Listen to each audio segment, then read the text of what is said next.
الحمدللہ نحمدہ ونصلی علی رسولہ الکریم اما بعد فاعوذ باللہ من الشیطان الرجیم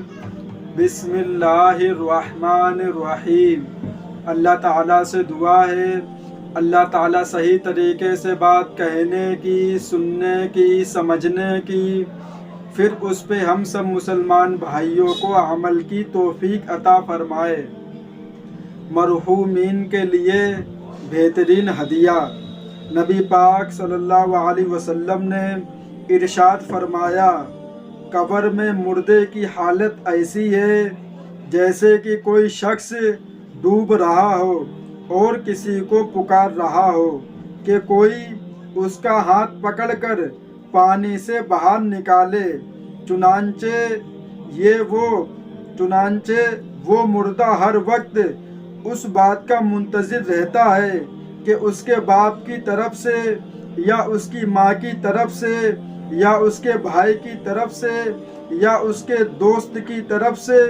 اس کو دعا پہنچے۔ بس جب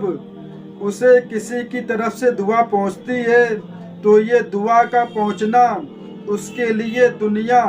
اور دنیا کی تمام چیزوں سے محبوب ہوتا ہے، اور اللہ تعالیٰ قبر والوں کو دنیا والوں کی طرف سے دعا کا ثواب پہاڑ کی مانند یعنی بہت زیادہ ثواب پہنچاتا ہے، اور زندوں کی طرف سے مردوں کے لیے بہترین ہدیہ استغفار ہے۔ جب کوئی انسان مر جاتا ہے اور دنیا فانی سے رخصت ہو جاتا ہے اور وہ قبر کے اندر چلا جاتا ہے تو میرے بھائی اس کے سارے نیک اعمال جو وہ کرتا تھا وہ سب بند ہو جاتے ہیں۔ نماز پڑھنا بھی بند ہو جاتا ہے، روزہ رکھنا بھی بند، سب کچھ بند ہو جاتا ہے۔ جو اس نے اعمال کیے تھے وہی ثواب اس کے پاس رہتا ہے، باقی جو اعمال کرنے والے تھے وہ سب کچھ بند ہو جاتا ہے۔ تو میرے بھائی وہ ہر وقت ہر ٹائم منتظر رہتا ہے کہ میرا باپ، میری ماں، میرا بھائی، میرے رشتہ دار، میرے ملنے والے، میرے دوست، میرے بچے، میری بیوی،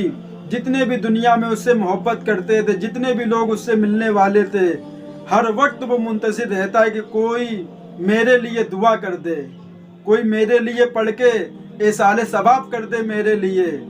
لیکن میرے بھائی آج اس دنیا کا یہ حال ہے، آج مسلمانوں کا یہ حال ہے کہ ان کے باپ نے ان کے لیے پوری زندگی، اپنی جوانی، اپنی بڑھاپا خفا دیا ان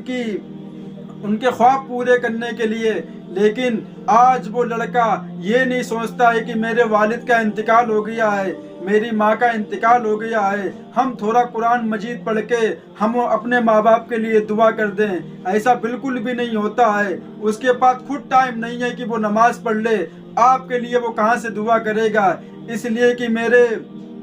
ماں باپوں سے گزارش ہے کہ اپنی اولاد کو اتنا پڑھا لیجئے، اپنی اولاد کو اتنا عالم حافظ بنا لیجئے کہ کل آپ کے انتقال کے بعد وہ آپ کے لیے دعا کرے، وہ آپ کے لیے قرآن پڑھ پڑھ کے بخشے، اس لیے کہ آپ کے مرنے کے بعد آپ کے رشتہ دار آپ کو پڑھ پڑھ کے نہیں بخشیں گے، آپ کے دوست آپ کو پڑھ پڑھ کے نہیں بخشیں گے، جو بخشیں گے وہ صرف اور صرف آپ کی اولاد ہوگی، جو آپ نے اس کو نیک راستے پہ چلایا ہوگا اور اس کو دین اسلام کے بارے میں بتایا ہوگا، وہ آپ کی بات مان کے چلے گی اور وہ ہر نماز میں آپ کے لیے دعا کرے گی، اے اللہ میرے ماں باپ کی مغفرت فرما، اے اللہ میرے ماں باپ کے گناہوں کو معاف فرما۔